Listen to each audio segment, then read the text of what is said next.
Hola, ¿me oyen? Sí, sí, Sí, sí, te bárbaro, escucho. escuchamos bien. Porque yo puse pantalla completa y no veo nada, así que empiecen a hablar. Estamos grabando. Bueno, hola, ¿qué tal a todos? Buenas noches. Mi nombre es Paula Pisano, soy la licenciada en Psicología del turno mañana de la Sala Sarif del Hospital Pirovano. Bueno, vamos a presentar hoy una clase con mis compañeros del área de músico psicosocial de la sala, una clase sobre los devenires en los aspectos psicológicos, emocionales y sociales en las personas que cursaron COVID y luego de haber atravesado ya sea su internación en terapia o en clínica, ingresan a la sala Sarif para rehabilitarse. A modo de introducción, un poco de la modalidad de trabajo de la sala en general, nosotros tenemos una forma de trabajar que la comparamos como si fuera con las tres patas de un bastón, en donde el equipo está conformado por, en primer lugar, el paciente como protagonista activo, el sujeto activo desde el proceso de rehabilitación, su entorno o su red socioafectiva, apoyando, acompañando a las personas que están internadas y el equipo de profesionales. Y nosotros siempre remarcamos en las entrevistas que tenemos con ellos, e incluso en la entrevista final de cierre de alta, que es un trabajo en equipo, y el equipo lo conformamos todos. Hay un rebote ahí, no sé si está. Es como la modalidad de trabajo que tenemos en la sala en general, ¿sí? De pensar, de pensar la rehabilitación en un equipo amplio o ampliado. Por otro lado, también comentar que si bien los profesionales que vamos a presentar esta clase somos los psicólogos, la de turno mañana y turno tarde, Jonathan el musicoterapeuta y Anaí la trabajadora social, nosotros pertenecemos a un equipo transdisciplinario mucho más grande, formado por kinesiólogos, fonoaudiólogos, nutricionistas, médicas, médicos, eh, enfermería, creo que no me olvido de nadie, en donde lo que más nos enriquece es el trabajo transdisciplinario, ¿sí? No solamente por lo que la transdisciplina implica, ¿no? Que es el aporte de diferentes perspectivas o conocimientos o saberes, sino también por la integración de diferentes identidades y formas de aprender y de transmitir la experiencia. Mucho de lo que vamos a hablar hoy se construye con nuestros compañeros de la sala. Muchas veces cuando trabajamos alguna cuestión emocional, la información a veces nos llega también a través del trabajo que tienen nuestros compañeros, por ejemplo, kinesiólogos con los pacientes, eh, o a veces también hacemos trabajo con los chicos mientras ellos están haciendo la rehabilitación, estamos ahí acompañando a nosotros para trabajar la participación, por ejemplo, y eso hace que surjan aspectos sociales o emocionales que de otra manera no aparecerían, ¿sí? O sea, valoramos mucho también el aporte que de otras disciplinas que no son del ámbito de la salud mental, del ámbito social que es el que manejamos nosotros, nos aporta también como distinto, nuevas formas, ¿no? de hacer y de aprender. Y bueno, también, obviamente, el hecho de que seamos en su gran mayoría ex residentes y concurrentes del hospital, también habla de una integración general con los diferentes servicios que colaboran con estas salas. Y, bueno, todas las disciplinas que nombré, de kinesiología, fonoaudiología, salud mental, nutrición, clínica médica, bueno, el trabajo también que hacemos con terapia intensiva, y eso nos da, la identidad con el hospital también nos da un apoyo y también nos da una visión más amplia del tratamiento y nos permite por ahí, trabajar disciplinariamente con todo el hospital. Bien, esto es así en términos generales nuestra modalidad de trabajo. Ahora Jonathan vas contando un poquito como dentro de este gran grupo, ¿no? Que implica todo el hospital, la comunidad, las personas internadas, el entorno, y nosotros como equipo transdisciplinario, como este subgrupo que somos el área de salud mental, social, trabajamos y nos relacionamos entre nosotros. Bueno, hemos encontrado como un recurso a este gran equipo transdisciplinario una manera de crear como una especie de subgrupo, específicamente en salud mental y el aspecto social, como para tratar de trabajar algunas cosas que sentíamos que si no nos faltaba como fortalecer. Entendemos el grupo y lo utilizamos para redistribuir tareas, más allá de la especificidad de cada disciplina, para redistribuir también nuestras ansiedades y nuestras potencialidades. Armar este grupo evita concentrar tanto sea obligaciones como poder, que no esté todo depositado en una sola persona, sino que al horizontalizar nos alivia la tensión y nos mejora la producción de cada uno y nos mejora como grupo.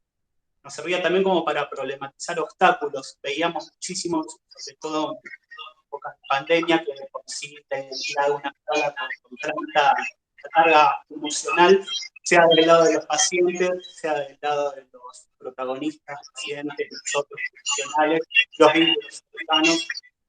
Promovemos un espacio para debatir. Este espacio para debatir desde lo multisocial nos permite debatir, se arman interesantes debates sobre interpretaciones de lo que está sucediendo ese paciente, las intervenciones, estrategias y muchas veces objetivos. Esto por un lado nos genera pertenencia con la sala, no solo nos ponemos la camiseta, sino que realmente la transpiramos en ambos. Un lugar de pertinencia, en el cual esto es muy interesante, el ser lo más preciso posible, la exactitud del diagnóstico nos permite mejorar la comunicación, ya sea desde lo presencial como lo virtual, como tenemos a Noel, compañera que está a la tarde, y a veces no nos cruzamos, sí nos sirve para tener otros espacios análogos para continuar. Nos permite al problematizar, reflexionar, podemos poner en común, elaborar, reelaborar y resignificar todas estas cuestiones que subyacen, ¿no?, de la propia práctica clínica, con el fin de transformar la realidad. Todo esto nos va a empoderar, nos empodera individualmente como grupo, nos empodera como subgrupo y también como la identidad de la sala, todo el equipo. Hay algo que decimos en psicología social que es la mutua representación interna, y es como una analogía con el fútbol. Cuando un equipo le da dinámica, tiene dinámica, y eso lo hace el tiempo, lo hace la constancia, lo hace el entendimiento entre los roles de cada equipo. Cada uno sabe qué rol ocupar, si bien es dinámico, sabe dónde posicionarse, dónde encontrar sus potencialidades y sus dificultades. Y es como cuando se dice que el equipo juega de memoria. Pasaba mucho, y me acuerdo la analogía con Maradona y Canigia, que Maradona bajaba la cabeza y tiraba un pase y sabía que Canigia estaba ahí. Bueno, en mi caso perfectamente sé si se necesita algo sobre familia, acudir a Nana en tal cuestión específica, o con Paula o con Noel, y eso realmente da confianza, mejora realmente la dinámica, porque uno se siente seguro, hace sentir más seguro a su grupo y a toda la institución.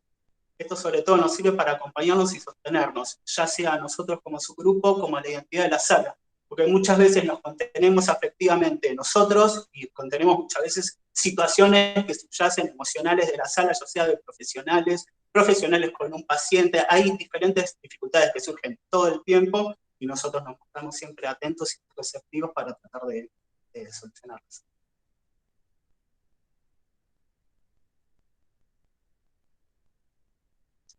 Con respecto, no sé si vamos a hablar de cada disciplina, Pauli, ¿no?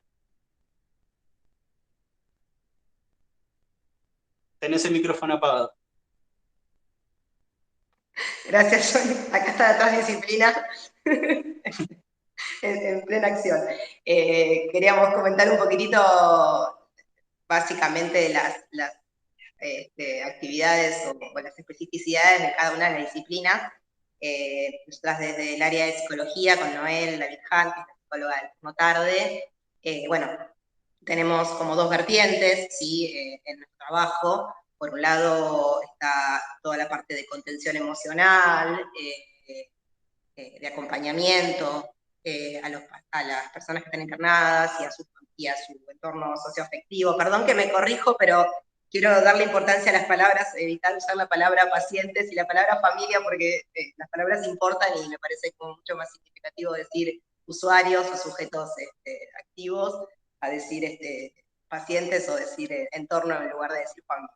Perdón si me corrijo porque es un aprendizaje que estoy haciendo también en vivo. Bueno, una vertiente donde lo que buscamos es alojar la subjetividad, dar espacio a la singularidad, la conexión emocional, acompañar, bueno, procesos de duelo, acompañar también y contener al entorno, facilitar la comunicación, pensar proyectos a futuro, las resignificaciones que se van elaborando a partir de haber cursado una patología como el COVID, que genera tanta incertidumbre, tanto miedo, y tantas otras repercusiones a nivel psicológico, y la internación prolongada también, genera muchas resignificaciones, y también tenemos una vertiente neurocognitiva donde lo que hacemos, coordinados por Gabriela Ballester, psicóloga del Servicio de Salud Mental, lo que hacemos es evaluar cognitivamente a los usuarios con diferentes pruebas estandarizadas para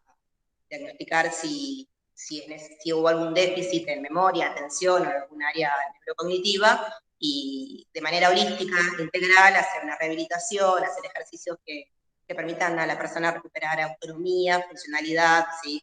Hacer actividades que sean lo más acorde y parecidas a su vida cotidiana. A grandes rasgos, eso se trata nuestro trabajo en la sala.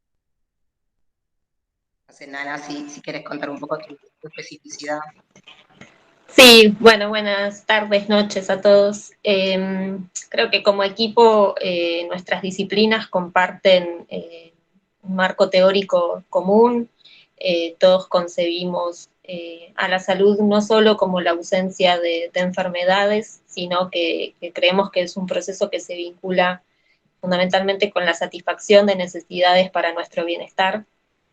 Y en ese sentido la incorporación del trabajo social al equipo de salud, bueno, tiene la capacidad de poder colaborar en la elaboración de un diagnóstico social que nos permita comprender la situación singular de cada sujeto y su contexto. Para realizar este diagnóstico nosotros evaluamos distintas dimensiones de la vida de las personas. Evaluamos cuestiones tanto materiales como con qué redes de apoyo cuenta, valoramos, tratamos de identificar recursos económicos, materiales, habitacionales, recursos que tienen que ver con la seguridad social de las personas, pero también evaluamos cuestiones que tienen que ver con cuestiones no materiales, como la valoración del impacto que genera en el paciente y su entorno la enfermedad, el proceso de rehabilitación, la capacidad de afrontamiento de la situación que vivencia, la capacidad de cuidado que tiene esa red para colaborar con la recuperación del paciente. Y a través de este análisis que realizamos podemos valorar con qué recursos cuentan ellos para afrontar la situación de salud que transitan. A partir de esta evaluación planificamos distintas estrategias de intervención, siempre con el objetivo de viabilizar el acceso a los derechos y mejorar la calidad de vida de las personas. Bueno, desde el área de musicoterapia, el espacio también es compartido por Patricia Cabrera. Perdón, Johnny, te interrumpo un segundito, porque Martín, yo no puedo, estoy con el teléfono y no puedo responder al WhatsApp. Martín, es la diapositiva anterior que me preguntaste. Ahí, no, la que estaba recién, después pasamos a la siguiente. Perdón, Johnny. No. Bueno, desde musicoterapia es importante tal vez aclarar un poco el marco teórico, el cual el diagnóstico musicoterapéutico hace una lectura de situación de un padecimiento subjetivo. Entendemos la identidad, y esto es muy importante, desde un doble sentido, un sentido dialéctico. Por un lado hay deseo, hay identidad, y hay deseo de identidad. Uno tiene que analizar las potencialidades y las dificultades, apropiarse de los logros y hacerse cargo de aquellas cosas que se perdieron, que se están perdiendo, y cómo uno las puede elaborar. Y activar siempre o tratar tratar siempre de brindar herramientas para activar estos recursos conservados que tienen los protagonistas, como bien decía Paula, no los llamamos pacientes, muchas veces por convención tenemos que en muchos espacios decirle pacientes, pero lo posicionamos desde otro lugar. ¿Cómo se pone en juego? Lo principal para la musicoterapia siempre se dice, bueno, es la música, es el famoso, el que va y le toca la guitarrita, es mucho más profundo, las herramientas de la musicoterapia son la voz, los instrumentos musicales, los sonidos en general, la música, la corporalidad y los dispositivos audiovisuales. Todo esto se pone en juego en un encuadre musicoterapéutico, donde se crean las condiciones de posibilidad, de deseo y de intimidad para que habilite un espacio y un momento donde todo esto simbólicamente se ponga en juego. Lo que damos prioridad a los musicoterapeutas es al pensamiento analógico. Tratamos de entender ese campo representacional, cómo esa persona representa, entiende a sí misma, se entiende a sí misma, cómo entiende los objetos, las situaciones, las personas y el mundo en general. Trabajamos mucho con las investiduras, con las cargas afectivas que se depositan analógicamente en todas estas herramientas que les contaba.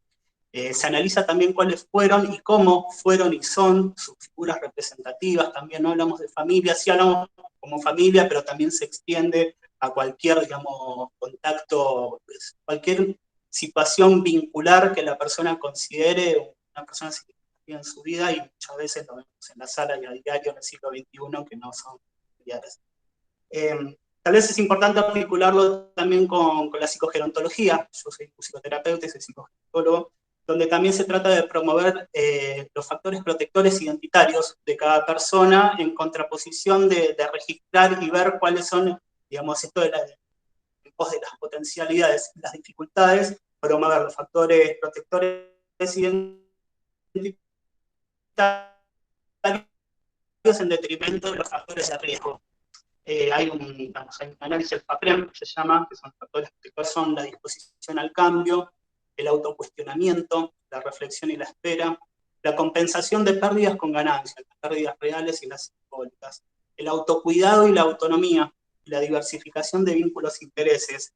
Cabe aclarar también que dentro de la psicogerontología, que son las ciencias del envejecimiento, creemos en el paradigma de la complejidad y del curso vital de la vida, en el cual no joven a los 59, vieja a los 60 cuando se jubila, sino que es todo un devenir. Entonces la psicogerontología se pone en juego con una persona de 20 años, con una de 60, con una de 90 o una de 100, porque uno va viendo de la misma manera que uno ve secuelas o de devenires y consecuencias, también uno va haciendo una lectura de situación para poder ayudar a esa persona.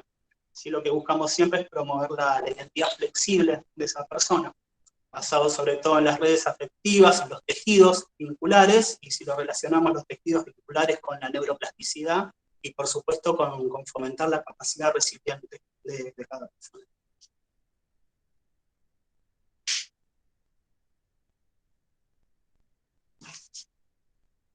La modalidad de atención, me tocaba a mí, seguía yo. Con respecto a la modalidad de atención, digamos, está la individual. Hay algo que es muy importante, que muchas veces en salud mental necesitamos un poco más de privacidad que en otros aspectos, que siempre la privacidad debería ser algo fundamental. El tamaño de la sala tal vez no lo permite muchas veces, pero sí muchas veces es necesario porque hay cargas emocionales que subyacen de todos estos emergentes ansiógenos propios de un recorrido muy, muy intenso y muchas veces muy violento para el propio cuerpo, para la propia psique, para el corazón. Entonces realmente suceden cosas que la persona se emociona mucho y necesita como un espacio que muchas veces se da, a veces no se da. Sí es importante también que a veces esta modalidad de atención se forma en subgrupos de a 2 personas. Se juega mucho de lo identificatorio y la complicidad. Suele pasar que tal vez no se extiende a un grupo en general, sino que se arman como pequeñas parejas, en el cual siempre se habilita eso, por supuesto, es algo que surge automáticamente y aunque nosotros no lo permitiéramos, sucede igual. Entonces está bueno como permitir eso, habilitar eso, porque surgen muchas veces cosas que entre sí se contienen.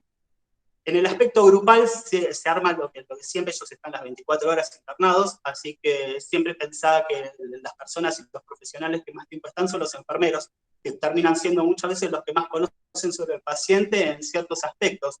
pero sí los que están las 24 horas del día son los pacientes.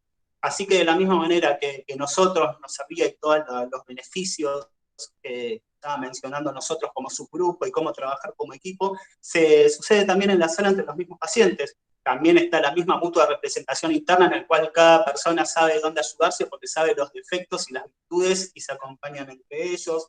Siempre tienen la misma tarea en común, que es rehabilitarse lo más pronto y lo mejor posible. Ese grupo que contiene, que efectivamente, se intercambian teléfonos, muchas veces se pasan material, hoy en día también el siglo XXI, la mayoría tiene teléfonos, entonces también se juegan muchas veces cosas de la complicidad y cosas tal vez de la comunicación que se están mensajeando y nosotros no lleguemos a saberlo hoy en día, no nos importa tampoco saberlo, pero sí muchas veces esto, sobre todo el conectar con el afuera. En el afuera quieren saber cómo siguen estando. Portavocean ansiedades todo el tiempo, los mismos obstáculos y ansiedades, es muy interesante hacer la lectura más allá de lo grupal. Uno cuando hace la lectura grupal también hace una lectura individual de cada sujeto que compone ese grupo. Todo el entramado afectivo que se pone en juego y la empatía como una construcción no banal de ponerse en los zapatos del otro, sino que es una construcción dialéctica, para que una persona pueda entender qué le suceda a la otra persona también tiene que habilitarla, de dejarse atravesar, de ser permeable, y es una situación vincular que sucede entre ellos, y realmente sentimos que empodera al grupo. Se ve sobre todo en las situaciones de alta, que bueno, no quiero spoilear para más adelante, pero sí es algo donde se ve claramente. Bueno, como comentó Paula más al inicio de la charla, para nosotros es muy importante el acompañamiento que hace toda la red afectiva de las personas que cursan la internación y hacen el tratamiento en nuestra sala. Como grupo músico-social fuimos generando una dinámica de trabajo diario en donde algunas cuestiones ya prácticamente de manera implícita se fueron hasta protocolizando. Por ejemplo, todos tenemos incorporado que cuando ingresa un paciente a la sala, lo primero que tenemos que hacer es delimitar cuál es el referente afectivo que identifica su figura referente, para ponernos en contacto con ella y poder brindarle información general sobre cómo funciona la sala, cuál es la dinámica de trabajo. También brindamos información acerca de cómo está compuesto nuestro equipo de salud, la modalidad en que pueden acceder a los partes médicos, cuáles son los canales de comunicación con el equipo en general. En este primer contacto estimulamos su participación en el tratamiento, destacamos lo importante que es para nosotros su presencia y su colaboración, y de hecho les pedimos muchas veces ayuda o asistencia para colaborar, trayéndoles a las personas que están en la sala sus efectos personales, cuestiones que tienen que ver con su cuidado personal, su ropa, sus productos de aseo, cuestiones que faciliten la comunicación de ellos con el exterior, como sus teléfonos.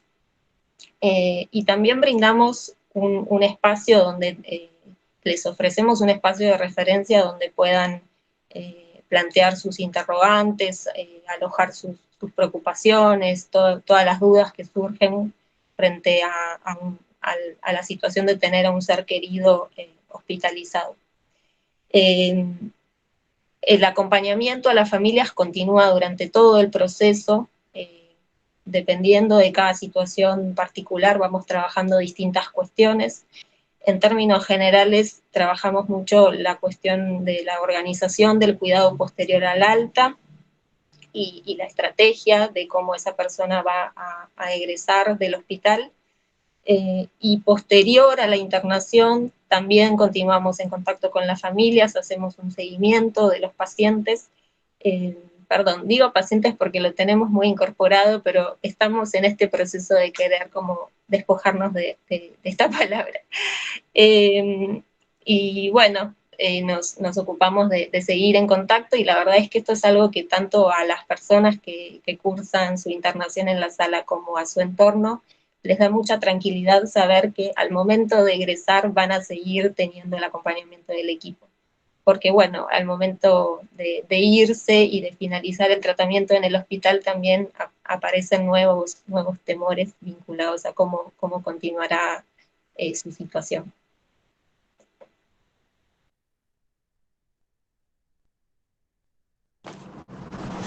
Bueno, buenas noches. Me presento que todavía no hablé, mi nombre es Noel. Bueno, yo junto con Paula estamos en el área de psicología. Bueno, ahora nos queríamos meter de lleno en lo que tiene que ver con el impacto emocional y social en los pacientes. La verdad es que cuando nos sentamos a pensar un poco acerca de cómo abordarlo, nos pareció que hacer un orden cronológico, aunque algunas cosas se vayan superponiendo un poco, nos podía organizar. Así que esa es la idea, empezar a pensar desde la llegada hasta, bueno, el tránsito por la sala y el egreso. Yo voy a hacer como una especie de introducción y voy a ir mencionando algunas temáticas que después mis compañeros y compañeras van a explayar un poquito más. Cuando un paciente, bueno, ahora digo paciente, pero bueno, es una palabra que usamos. Estamos trabajando para irnos deconstruyendo. Bueno, cuando un paciente arriba a nuestra sala, lo primero que nos interesa... Disculpen, si no le dicen pacientes, ¿cómo lo vamos a llamar? ¿Individuo internado? Usuarios del sistema de salud, sujetos internados. En la formalidad les decimos usuarios de distintas maneras. En lo cotidiano lo llamamos por su nombre. En nuestro trabajo cotidiano es por su nombre propio, o algunas veces hasta por el apodo. Bueno, sí. Es en el trato oficial siempre. Sí, eso, en general, por como tienen ganas de que se los o las nombre. Bueno, decía, cuando un paciente llega a nuestra sala, la verdad es que lo primero que nos interesa a nosotros como equipo es abrir un espacio de escucha para que puedan relatarnos un poco lo que ellos o ellas tengan ganas acerca de lo que vivieron y poder alojar ese primer relato. Generalmente empezar a ponerle palabras a eso que hasta ahora tal vez fue más experiencia, más vivencia, poder identificar las emociones que sintieron y que sienten, ya genera un primer efecto de alivio, digamos, poder compartir un poco este relato. La internación en terapia intensiva, bueno, muchos de los pacientes que nosotros recibimos transitaron, muchos, una internación en la terapia intensiva.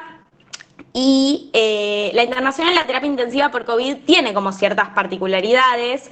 Por un lado, bueno, está plagada, digamos, de mucha incertidumbre, que creo que incertidumbre es como la palabra vedette de la pandemia, se escucha mucho, pero realmente aparecen muchas cuestiones ligadas a la evolución, a un montón de cosas que efectivamente confrontan con la incertidumbre.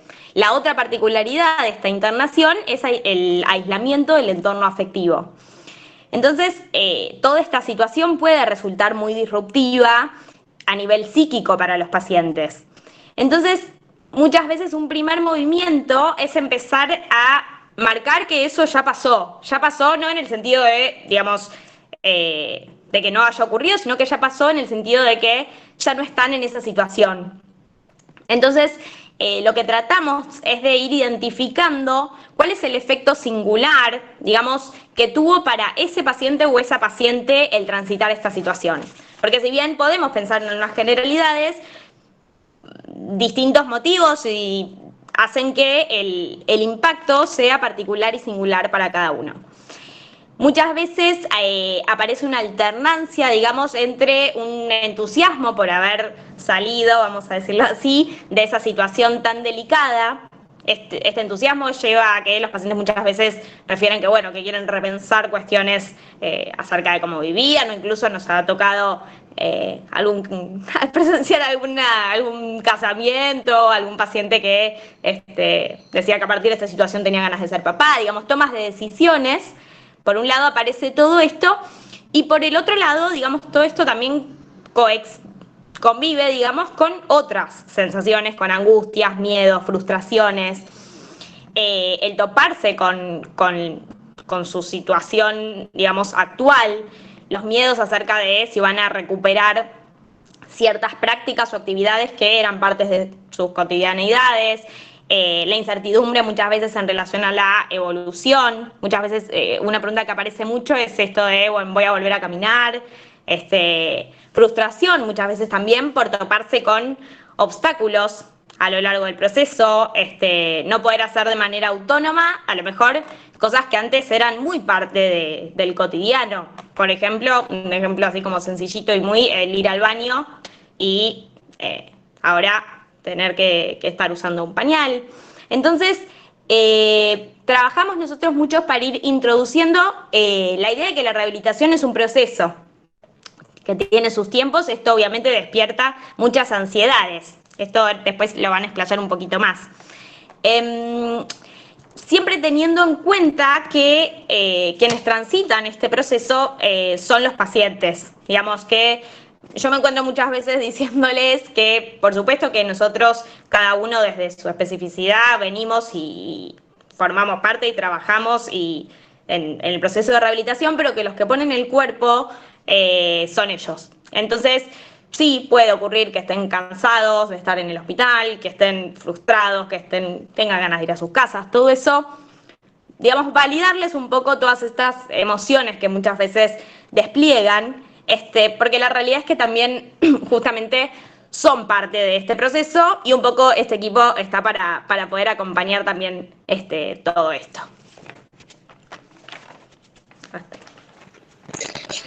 Bueno, en relación al punto que tiene que ver con la situación de aislamiento, lo que nos ocurre es que si bien nosotros favorecemos el acompañamiento de las personas allegadas a nuestros pacientes, también la situación, el contexto actual que estamos viviendo nos impone tener que respetar obviamente ciertas normas institucionales y la internación tiene otras características que no se condicen con una internación en un contexto de no pandemia. Esto hace que la presencia personal de los afectos esté mucho más limitada y que haya cierta sensación de que, bueno, no pueden acompañar el proceso de internación de manera personal, estando ahí físicamente. Esta situación de distancia que hay entre las personas que están en la sala y sus afectos, si bien tratamos de suplirla de otras maneras, por suerte el uso de la tecnología nos ayuda mucho, genera distintas sensaciones, tanto en los pacientes como en sus familias o en sus afectos. Lo que nosotros notamos en el trabajo diario es que en relación a las personas que cursan internación surgen muchas veces situaciones de mucha preocupación por la desconexión que tienen con lo que sucede en el exterior, con cómo estarán sus familias, cuestiones que quedaron pendientes del trabajo, de la vida diaria, de la vida de uno, ¿no? Como esta enfermedad aparece e irrumpe en la cotidianeidad. Muchas veces aparecen sentimientos de culpa por el temor a haber contagiado a sus seres queridos o personas con las que se frecuentaron antes de contagiarse. Y a su vez vemos que si bien nosotros favorecemos y siempre que se puede, proponemos que tengan contacto con alguna persona que es significativa para ellos, muchas veces aparece y predomina esta idea de no querer exponer a sus familias a concurrir al hospital y prefieren cursar la internación en soledad. En soledad no, porque bueno, están acompañados por nosotros, que somos un montón, pero bueno, sin sus seres más cercanos.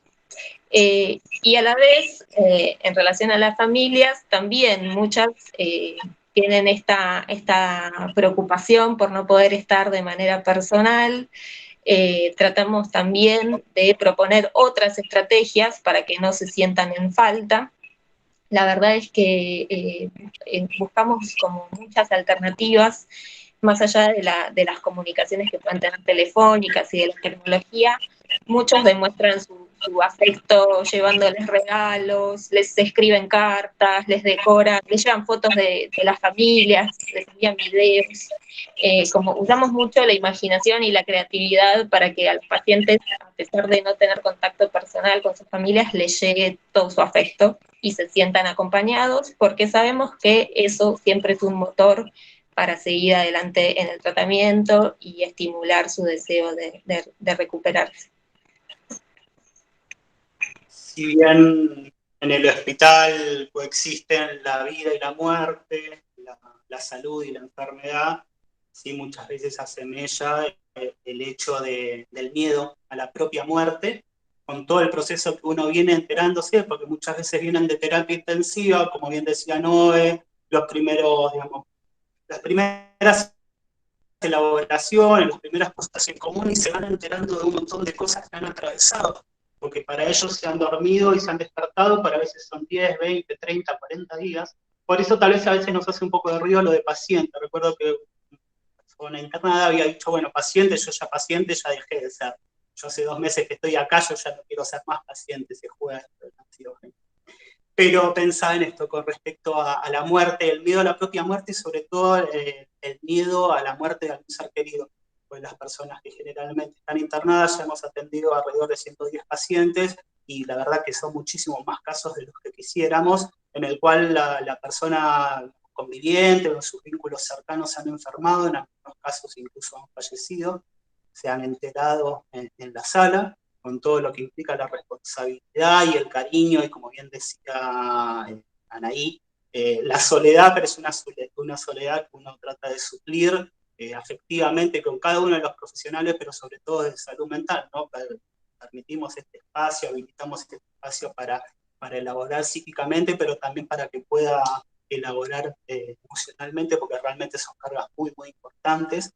El miedo a la muerte está presente siempre. Hay un dispositivo que es propio de Sarip Pirovano, que está autorizado, ya hemos conseguido los consentimientos escritos, que ha permitido la parte de abogacía, de dirección del hospital, en el cual se diseñan una especie de podcast de entrevistas entre el musicoterapeuta, el paciente que ha atravesado estos tratamientos realmente muy, muy disruptivos, muy cambiantes, que rompen la continuidad de su rutina diaria y de manera muy violenta para el cuerpo. La vida es salvada, pero muchas veces tiene un costo muy alto. Entonces es la importancia de nosotros desde mi parte emocional tratar de, por lo menos, distribuir un poco todo eso que se juega de la culpa de haber contagiado a una persona, de todo el miedo que subyace de uno mismo y de todo este proceso de internación. En estos podcasts salen muchas cosas de reconto de tratamiento, en el cual se alarga primero el discurso de la persona, pero también da cuenta de todo, digamos, todo el proceso de tratamiento. Desde los sueños y pesadillas que han tenido personas que están intubadas y lo reales que son, lo vívidos que son, y muchas veces no pueden discernir entre lo que es sueño, lo que es realidad, sueños relacionados con la muerte, con ataques, siempre de cosas muy paranoicas, la confusión, el miedo, la ansiedad, el repensar la vida, como bien decía Noel, como decisiones increíbles como casamiento, decidir hacer un tratamiento para poder concebir. Pero siempre es resignificar lo que se apunta en todos estos lugares, digamos, en todos estos espacios, sea desde el podcast de musicoterapia como de cada espacio, es el poder resignificar lo atravesado. No caer en algo banal de, bueno, todo lo que sucedió es para aprendizaje, porque el fin no justifica los medios, pero sí tratar de por lo menos entender, cuando uno entiende y puede poner en palabras, un poco libera de toda esa culpa y toda esa carga que es realmente muy importante en la persona.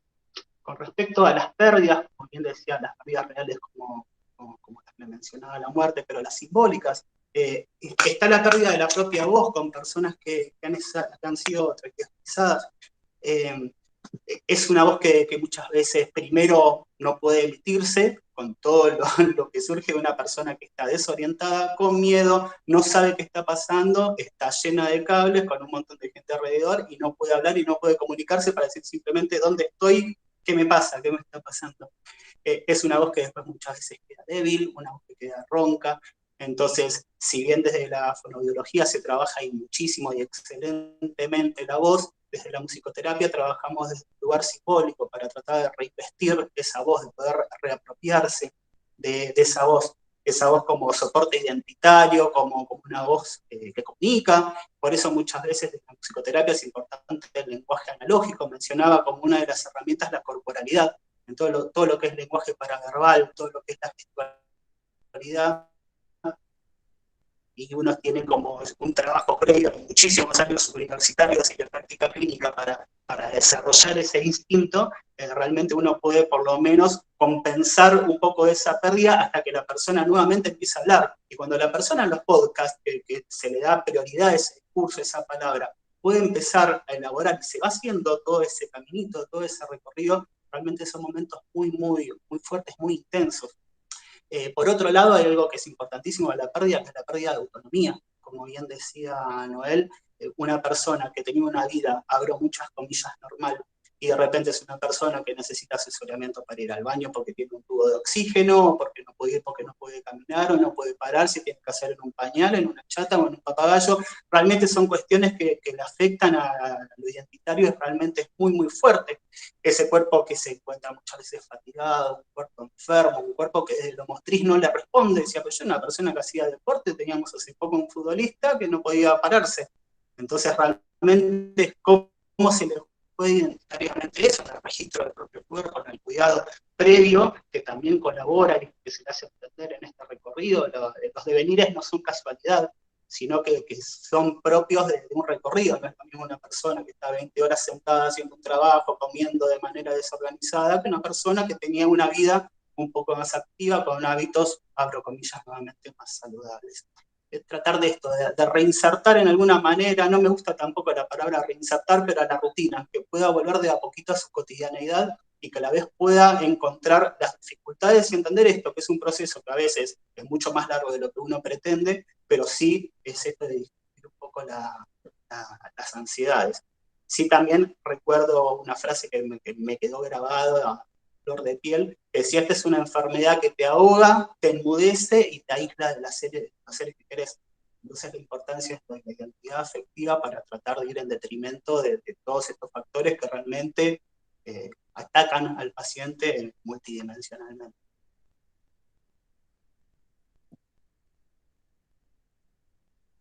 Sí, también con respecto a la temática de las pérdidas, otra de las aristas que trabajamos como equipo en la sala es las situaciones muy frecuentes en las que hay procesos de duelo por el fallecimiento de algún ser querido de los familiares y del entorno socioafectivo del paciente, y de cómo nosotros también acompañamos las particularidades de ese duelo, ¿no?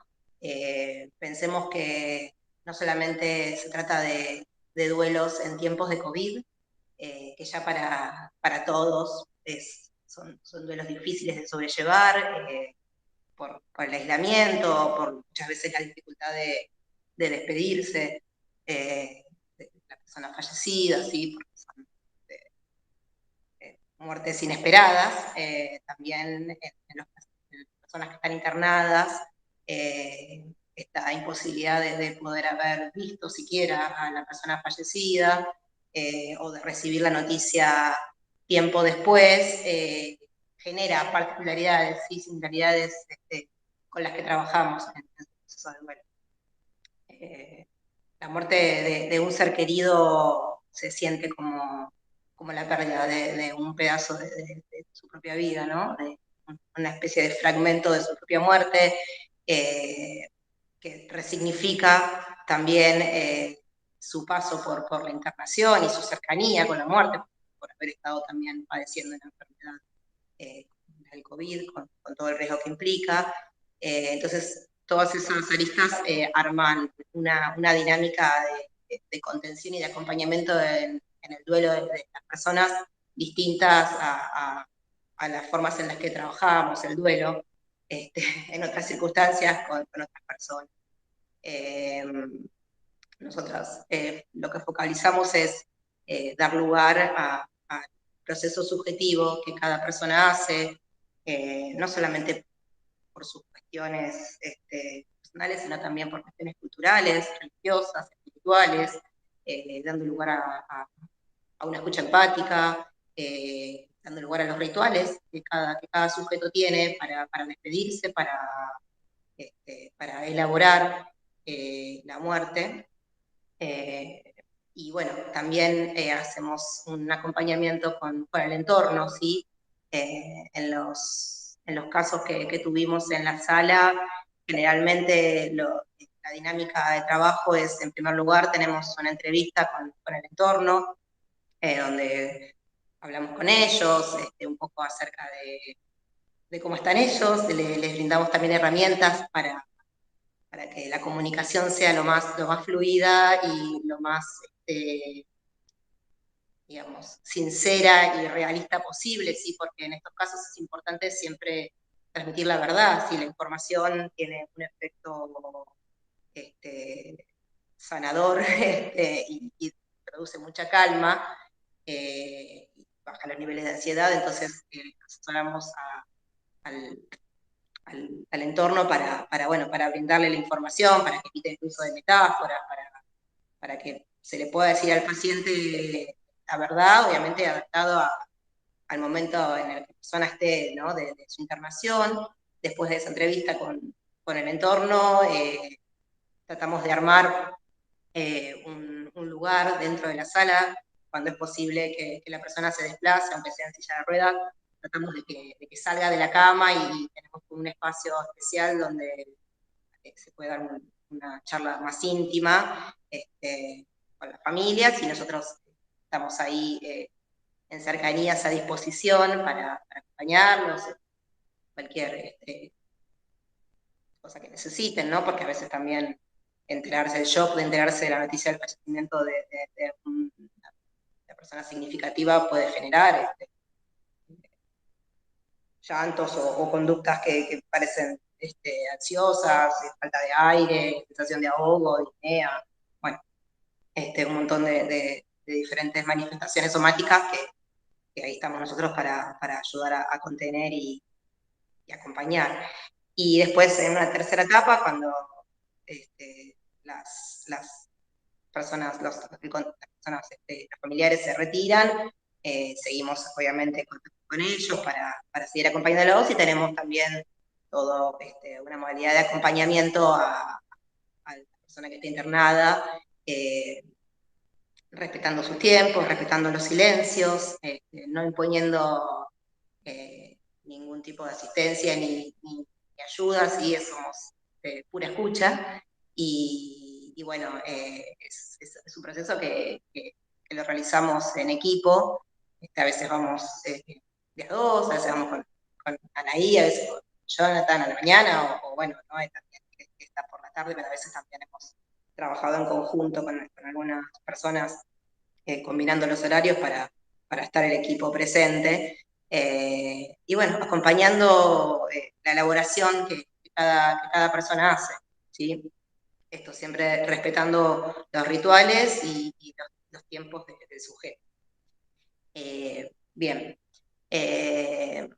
Otra de las características de los pacientes que atraviesan la internación en el SARIP es la ansiedad, otra de las vedettes de la sala, muchas veces asociadas a las expectativas de la recuperación, a las expectativas de la rehabilitación, a los tiempos también. Es muy importante ahí para nosotros siempre marcar la idea de proceso, y la idea de proceso no solamente de un proceso iniciado en la internación hospitalaria, en la internación en SARIP, pero de un proceso que continúa y que sigue por fuera, después de manera ambulatoria.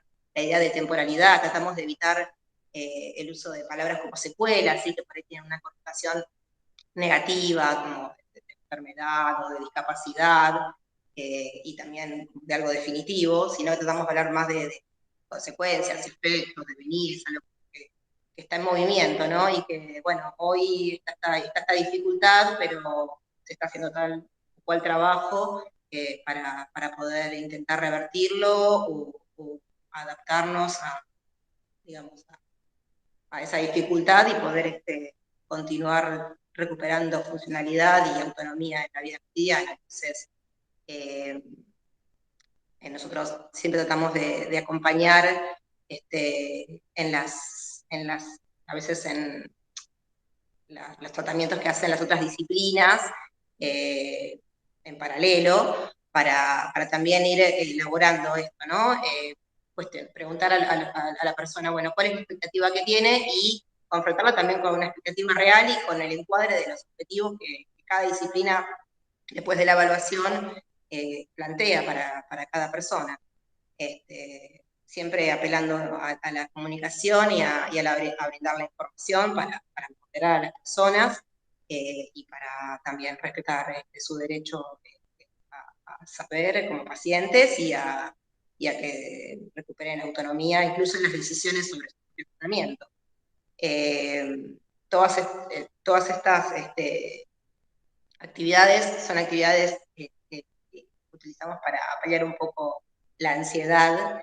Después también a veces usamos técnicas de respiración con los pacientes cuando hay momentos de ansiedad puntual muy importantes, pero por lo general recurrimos al uso de la palabra y a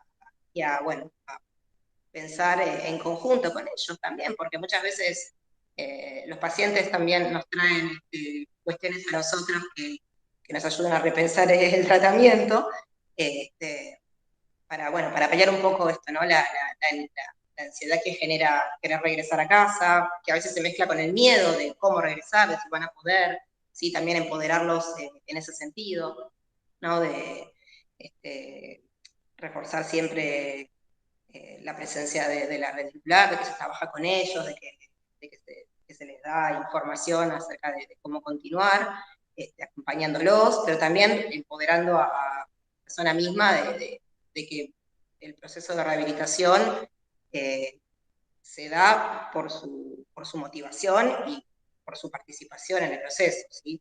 No es solamente puro trabajo nuestro como equipo transdisciplinario, sino que también el paciente es sujeto activo. Entonces reforzamos eso, empoderamos eso también para que las personas entiendan que cuando regresen a casa van a poder continuar rehabilitándose y que son capaces de poder continuar rehabilitándose y que la vuelta a casa es algo que los va a incluso ayudar a rehabilitarse mejor, ¿no? Volver con sus cosas, siempre estamos marcando eso, cuando surgen los miedos, volver a su cama, a su baño, a sus rutinas, a su alimentación, al contacto fluido con sus seres queridos, siempre favorece incluso la rehabilitación. Entonces, si lograste todo esto estando internado, aislado de toda tu gente, en un contexto hospitalario, institucional, que también nos atraviesa, obviamente, con sus tiempos y con sus características particulares, seguramente desde casa, con la familia y con la continuidad del apoyo, ¿no? de las rehabilitaciones que se hacen en la ambulatoria del CEMAR, el paciente puede lograr muchas cosas nuevas. En relación a esto también, un poco lo traía Jonathan, en las personas que cursan su internación por SARIP es muy común la resignificación y la elaboración de sus proyectos de vida, ¿no? De sus formas de entender la vida, los tiempos, las formas de vincularse. La pandemia vino a cuestionarnos a todos, es un factor estresor para todos nosotros, y vino a mostrarnos también las falencias en el lazo social, ¿no? Creo que también eso muchos pacientes lo vivencian y lo expresan en un común, es decir, bueno, a partir de ahora creo que voy a aflojar un poco con los tiempos de trabajo, con las horas que le dedico a la actividad laboral y a empezar a compartir más tiempo con mis hijos o con mis seres queridos. Bueno, algunos pacientes han motivado, como dijo Noé, propuestas de casamiento, planes de tener hijos, planes de viajes, reencuentros con personas que estaban distanciadas, todas estas significaciones que se hacen van acompañadas también por el equipo en forma de cómo proyectar un futuro posible, ¿no? Después de haber atravesado la internación y la internación prolongada por COVID. No sé, Anaí, si querés contar un poquitito, nosotros trabajamos mucho en conjunto en pensar el estudio y ahí Anaí da la vertiente más del trabajo social. Sí, un poco sumando a lo que contó Pau, desde mi especificidad en la sala también, lo que se ve es, bueno, obviamente sucede con todos los pacientes que cursan una problemática de salud, cómo ese evento irrumpe en su vida. Sobre todo aparece mucho la preocupación en torno a lo laboral y a lo económico, y en función de eso se suma también todo lo que trajo aparejado esta pandemia, ¿no? Cómo repercutió también a nivel más macro social, y cómo eso se ve reflejado en la vida cotidiana de las personas usuarias del hospital. Me parece que, bueno, además del trabajo que hacemos desde el servicio social en torno a la orientación y a facilitar cuestiones que tienen que ver con recursos y con la articulación con instituciones y el trabajo con la política pública disponible, me parece que también es importante el trabajo que hacemos con los chicos en relación a poder pensar también en que el saldo de lo que deja esto no sea solo negativo, y buscamos, bueno, resignificar un poco este evento de la vida, pensando también, bueno, en qué aprendizajes nos dejó. Muchos pacientes hacen como un balance, se repreguntan, bueno, cuáles son las prioridades, a qué cosas le damos valor. Muchos se proponen objetivos, proyectos, trabajamos mucho sobre los proyectos después de cursar esta enfermedad. Como dijo Pau, tenemos un montón de ejemplos, pero lo que a mí me parece que está buenísimo y que trabajamos también haciendo prevención es como muchas personas que no tenían contacto con efectores de salud, cómo a partir de este evento trabajamos en torno a que, bueno, uno de los grandes cambios que logran hacer es mejorar hábitos del cuidado de su salud, y cómo repensar esta esfera de la vida moviliza a todas las demás, ¿no? Como si me falta la salud, no voy a poder desarrollar otras metas. Entonces, me parece que eso es algo que veo en general, que los pacientes se van con esto aprendido, y está buenísimo porque nosotros como equipo de salud, favorecer y generar conciencia de lo importante que es, me parece valioso. Y en ese sentido trabajamos un montón el tema de la continuidad del tratamiento, de la continuidad de los controles.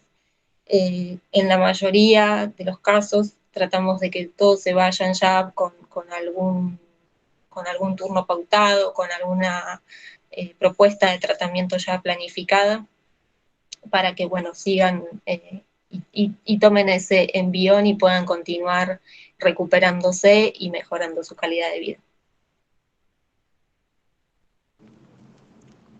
Bueno. Perdón, allí justo lo de los masculinos. Bueno, la verdad es que cuando surgió la posibilidad de este espacio, de este encuentro de hoy, las palabras que aparecían eran impacto emocional, COVID, y cuando nos sentábamos a pensar un poquito cómo armarlo, nos parecía que no se podía dejar de hacer una mención, aunque fuese breve, pero alguna mención con respecto al impacto emocional que también tiene todo este contexto y esta situación para quienes trabajamos en salud en este momento. Muchas veces nuestra labor tiene que ver con acompañar procesos de pacientes que se encuentran transitando mucho dolor, padecimiento, también acompañamos cuestiones más de logros y alegrías, pero bueno, nos encontramos mucho en nuestro tiempo de trabajo tiene que ver con acompañar esto, el dolor, el padecimiento, y el contexto pandémico sumó también algunas otras particularidades a nuestro trabajo.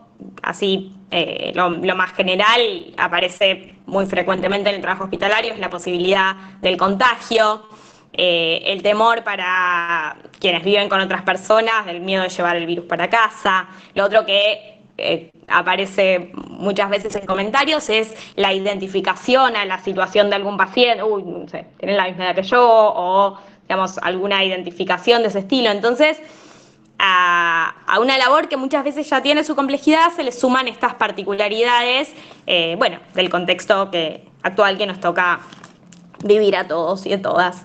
Esta sala un poco nació como respuesta al contexto actual, y el equipo de salud, de quienes la conformamos, digamos, muchos profesionales ya nos conocíamos y muchos no nos conocíamos.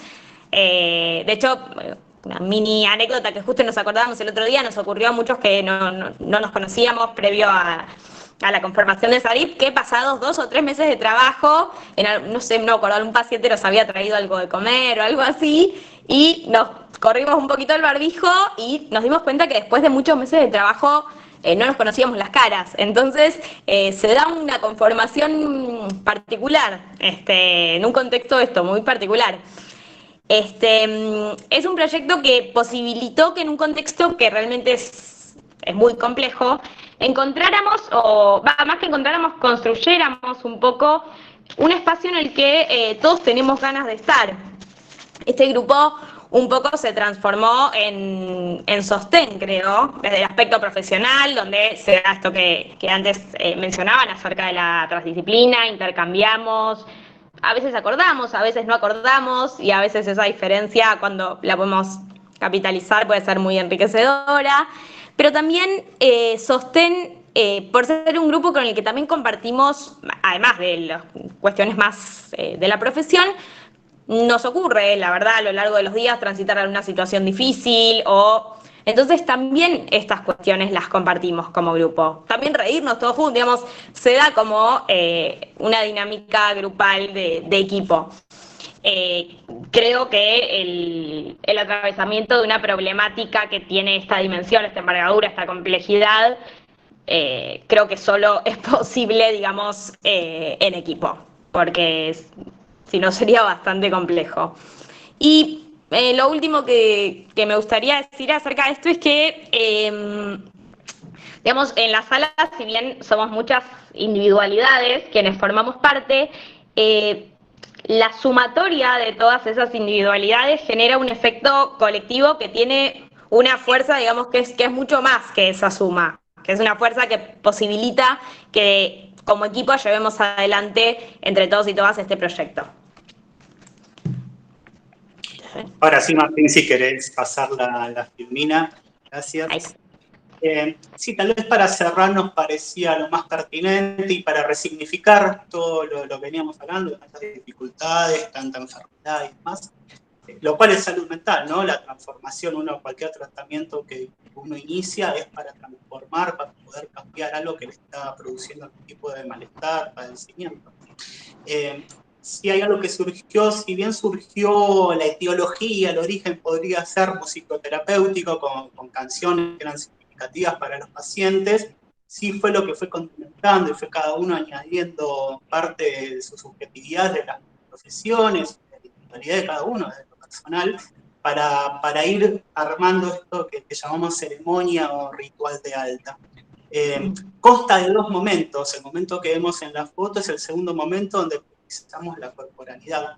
Hay un primer momento donde priorizamos la palabra, hay una devolución con el paciente, con el protagonista, con el usuario de este recontro del tratamiento, y en el cual puede manifestar cualquier inquietud o cualquier comentario que tenga sobre lo que ha vivido en SARIP. Y también con esa persona también, no decimos familiar o aparte de familiar, cualquier vínculo, sea pareja, amigo, la verdad que nos ha abierto muchísimo la cabeza y han venido a recibir a esta persona que se va de alta de lo más diverso que hay y albergamos eso. Se trabaja y es muy movilizador. Muchas veces si la persona ha estado en terapia intensiva, lo cual muchísimos de estos 110 pacientes que hemos atendido han terapia intensiva, viene algún representante de terapia intensiva, lo cual también es algo muy significativo porque el profesional que está en terapia intensiva vio un tipo de persona y cuando vino a salir era un tipo de persona. Muchas veces, ayer o antes de ayer decía, llegué como una momia, decía un pedazo de carne. Realmente la autopercepción de las personas cuando llegan, cómo se perciben es increíble y cómo se van de alta. Se van o caminando, se van en andador, pero se van en otras condiciones, con algo de la autonomía que hablábamos tanto del identitario que realmente empodera al sujeto.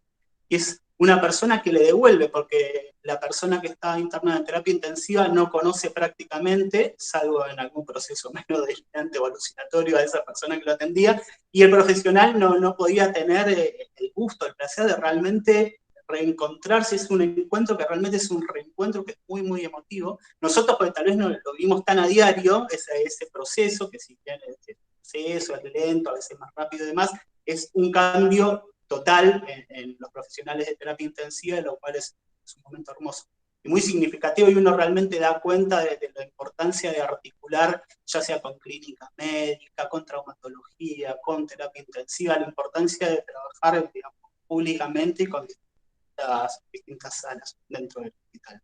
Después de esa devolución propiamente dicha, en la cual sí muchas veces se alberga cualquier inquietud. Hoy en día, como el emergente más común es el tema de la vacunación, si se puede vacunar, cuándo se puede vacunar, si no es peligroso, qué vacunas, muchísimo de eso. Y como que hablamos, no decimos secuelas, porque las secuelas también podría ser algo relacionado a un discurso médico hegemónico, de las secuelas orgánicas, pero más allá de una secuela orgánica, motriz, hay un montón de devenires, desde lo psicológico, desde lo emocional, desde lo social, desde lo cultural, personas que tal vez trabajaban y estaban en negro y pierden su trabajo, personas que culturalmente, no sé, podían tocar un instrumento y de repente tienen alguna dificultad en la mano y no pueden tocar un instrumento. Hay un montón de cuestiones que se ponen en juego mucho más allá de lo orgánico, ¿no? De una medicación que se lleve para seguir tomando en su casa o la vacunación.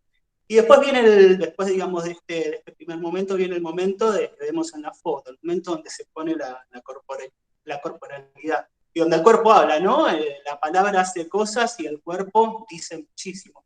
Y es un momento de celebración, es un momento donde la persona puede elegir una o algunas canciones significativas, en lo cual quiere compartir con la sala, y la sala también le devuelve esto. Se juega algo muy importante con este protagonista, que es como el máximo referente de salud, de transformación, de poder salir adelante, con el familiar o ese vínculo cercano, y este reencuentro, verlos de otro lugar, muchas veces está filmando, sacando fotos emocionadas.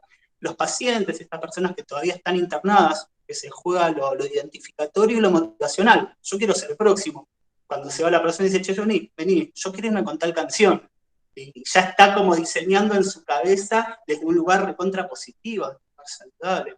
Desde los profesionales, ya sea nosotros de SARIP, que dentro de todo estamos bastante curtidos, les comentamos, bueno, lo comentamos fuera del aire, va a ser nuestro paciente 100 el viernes, que se va a ir de alta, así que realmente es un motivo de celebración para nosotros. Y para también lo que decía, terapia intensiva, este reconocimiento desde otro lugar, una persona que se va muchas veces bailando, me han hecho bailar guaracha, más allá de que es una señal de enfermedad yo bailando guaracha, pero digo como se surgen cuestiones hermosas del lado de la salud, del lado del cuidado, del lado del amor, del afectivo, y se pone mucho en juego en la identidad de la sala, ya sea la ternura como afecto motor, o realmente la sensibilidad, y esto que les decía, la empatía de un lugar profundo, de entrar en concordancia, de vibrar con la otra persona, que la otra persona habilite la intimidad, la confianza, y dejarse atravesar, ser permeable por los otros, y a nosotros se nos juega muchísimo en ese sentido. Así que para nosotros es de celebración. No sé si a mis compañeras quieren agregar eso. Sí, de que es una celebración de la resiliencia, me parece, ¿no? Como digamos, como también vedette de las diferentes cosas que suceden en Sarit. Creo que eso también, no sé si lo nombramos, pero es importante de decir el aspecto resiliente de todas las personas que atravesaron su internación por la sala. Y esto se celebra en ese ritual de alta.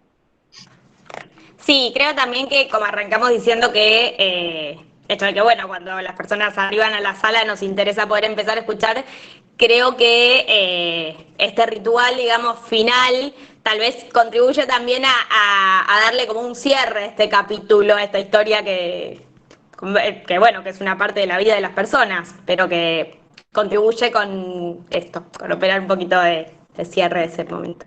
Simbólicamente dice mucho del tema de timbre. Tenemos un timbre que es parecido.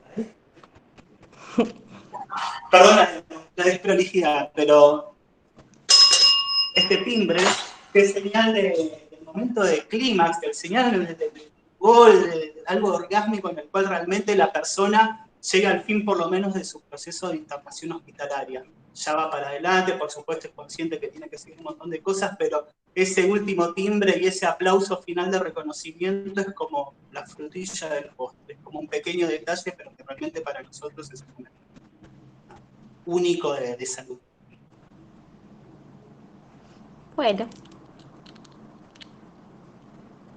Creo que hasta ahí con lo que teníamos pensado para preparar para hoy. Si surgen algunas preguntas con respecto a la exposición. O con los timbres de Jonathan, ¿por qué tiene timbres de su casa?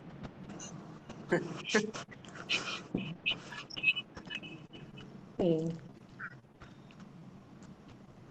Había unas preguntas, pero me parece que son más relativas. ¿No?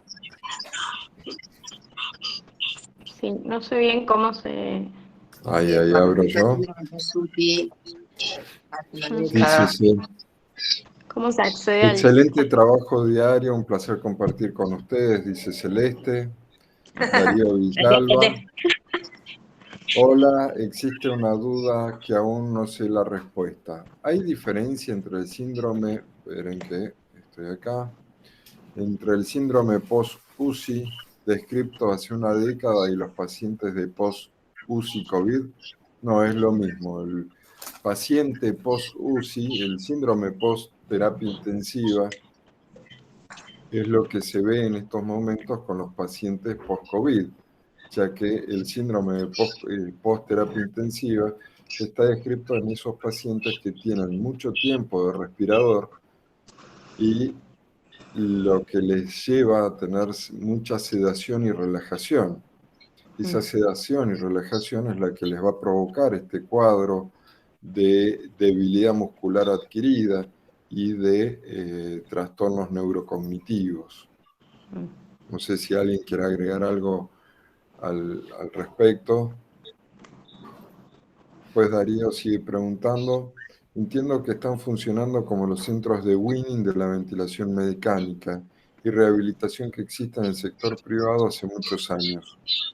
Felicitaciones. El sector público merecía estos sectores hace décadas. Ojalá logren sostenerlos post-pandemia. Darío, es algo parecido a los lugares, a los centros de Winning respiratorio, sí, pero los sectores privados tampoco tienen estas salas de rehabilitación intensiva con tanta dedicación de tanta variedad de profesionales como la cantidad de horas que están los profesionales dentro de la sala permanentemente trabajando con los pacientes. Acá los chicos lo pueden contar mejor porque ellos son los que están en el día a día. Yo solo les tiré la idea y ellos tomaron la posta y lo hacen excelentemente.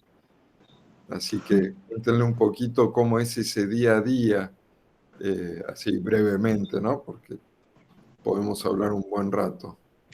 ¿Quién quiere?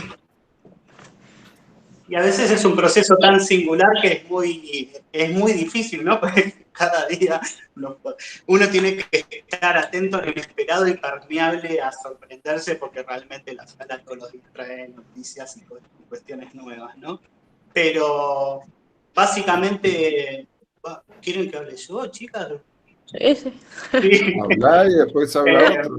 Estamos en Sí, tiempo de tertulia, así que... tal vez lo más interesante es llegar y saludar a cada una de las personas que están viviendo, porque están internadas ahí, ver cómo pasaron la noche, porque ya a mí ese primer saludo, a mí ya me da una lectura integral de la sala. Si a mí me dicen, sí, descansé, estoy bien, bueno, sé que por lo menos del plano cansado van a estar atentos y permeables para las distintas disciplinas, las distintas rehabilitaciones. De repente me dicen, no, mira, tal persona, Martín, estuvo gritando toda la noche por esto, por lo otro, bueno, varias personas me dicen eso, bueno, ya lo tomo como algo que está portavoceando de la sala y ya sé que, bueno, que Martín tuvo una noche difícil, qué pasó con Martín, las demás personas no pudieron dormir, están malhumoradas, están con otra predisposición, ya sabemos que de salud mental es, bueno, hablo con Paula, hablo con Nana, hablo con Noé, para decir, bueno, vamos a tener que activar en cierta parte desde lo anímico, desde lo emocional, porque están o enojados con tal persona, o están frustrados consigo mismos y demás. Está el tema del desayuno, muchas veces les acompañamos el desayuno más allá de biología o nutrición, que es algo de la especificidad de la disciplina, pero muchas veces uno lo acompaña de otro lugar, como para hacer el espacio más ameno. Momento de kinesiología, en lo cual, bueno, la mayoría de las personas se encuentran estar sentadas, las personas que pueden caminar, las que necesitan algún tipo de rehabilitación desde lo respiratorio, nosotros siempre estando atentos y receptivos en ese sentido, como uno también, como va leyendo la sala y va viendo, porque además va conociendo cada paciente y va sabiendo, digamos, dónde tiene que activar la parte médica, en la cual tiene la parte clínica como para analizar la extracción de sangre, muchas veces de la extracción de sangre no encuentran las venas, esa persona se enoja. Digo, uno tiene que estar tan atento a tantas cuestiones, desde salud mental por lo menos, ¿no? Lo hablo de lugar que realmente cualquier cosa puede ser de la misma manera que puede estar trabajando en el analítico, lo motivacional, también cualquier chispita puede ser un tremendo incendio. De la misma manera que se arma lo subgrupal y lo grupal para cuestiones interesantes en pos de la tarea, a veces hay enojos generalizados. Entonces uno tiene que ir a ese lugar. Paula. Ese es un día normal, abro miles de comillas, normal. Sí. O sea, no me quiero imaginar cuando realmente ahí con lo que dice Johnny, que muchas veces también nosotros nos llaman como los que tenemos el don de la palabra, en especial Mariela nos dice así. Entonces muchas veces también el rol es vehiculizar o mejorar la comunicación de las personas que están internadas con los profesionales, ya sea con los médicos, a veces hacemos intervenciones en conjunto, porque a veces las personas les da vergüenza decir que no entendieron la explicación que se les dio, o les quedan dudas que a veces no se animan a preguntar. Mismo también a veces colaboramos en digamos, la rehabilitación que hacen desde kinesiología, porque a veces las personas están haciendo algún ejercicio para ayudar a pararlos o a caminar, y están, no puedo, entonces bueno, ahí vamos, estamos Johnny o yo a la mañana y vamos a acompañar a las chicas, siempre hacemos el chiste de que estamos haciendo un curso acelerado de cómo se sientan al borde de la cama, si se destan o no se destan. Empezamos a hacer la broma de usar los conceptos y los términos de la otra disciplina, pero justamente por eso, porque a veces estamos acompañando, por ejemplo, si un paciente tiene que trabajar sentado, está sentado al borde de la cama, y a veces las kines están trabajando con otro paciente, bueno, vamos a alguno de nosotros y estamos con el paciente, hablamos del logro, acompañamos, digo, esto es la transdisciplina, ¿no? Muchas veces con Celeste, que es la fonoaudióloga por lo menos a la mañana, y Noel con Mercedes a la tarde, como algunas evaluaciones que hacemos de la parte del lenguaje, o las evaluaciones cognitivas rozan lo de ella, también hablamos juntas o hacemos actividades de rehabilitación en conjunto. Me parece que una de las características que hace la diferencia de nuestra sala con otro tipo de salas que existen en el ámbito privado es esto, ¿no? La transdisciplina y la intensidad que manejamos, porque bueno, estamos tanto a la mañana como a la tarde, se reciben doble estímulo, diferente a lo que recibe en una sala de clínica común. Creo que todas estas son características muy particulares de nuestra sala y del trabajo, que aparte son un aprendizaje para nosotros, porque Entre nosotros, con musicoterapia, con trabajo social y psicología, estábamos acostumbrados a trabajar ya desde el servicio de donde venimos, pero por ahí con kinesiología, con fonoaudiología, incluso con medicina, con enfermería, nutrición, no, entonces eso también es, como dije al principio, ¿no? Lo enriquecedor de la transdisciplina, no solo en la conjunción de saberes, sino en las formas de hacer, en las formas de aprender, en la experiencia del día a día. Creo que eso hace la diferencia de salir con otras áreas.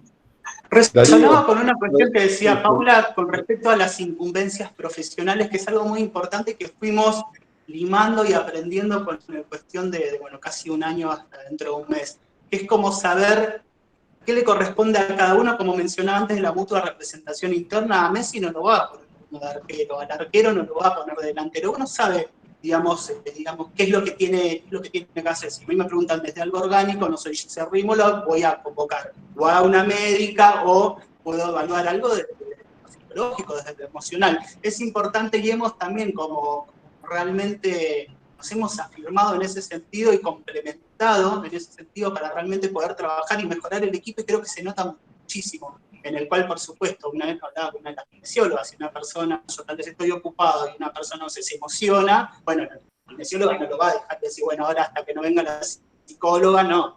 Uno puede intervenir un poco, pero sabe perfectamente dónde puede intervenir y dónde convocar al otro. De la misma manera que nos reímos muchas veces con las compañeras, porque yo ya sé, cede con la palabra, como dice la psicóloga, hablo de deglución, digamos, en forma irónica, ¿no? Porque uno ya va escuchando a la fonoaudióloga, los estresantes, necesita estresantes, desde lo clínico, qué conducta va a tomar. Uno va jugando con ese sentido y habla de apropiarse del trabajo del otro, de entender realmente lo que hace el otro, y al entender lo que hace el otro, sabe uno también cómo complementarse. Y eso el paciente lo nota al azar. Me parece que ahí está también la eficiencia. Bien. Darío, a ver si te veo la cara. Vos estás en Chivilcoy, ¿no?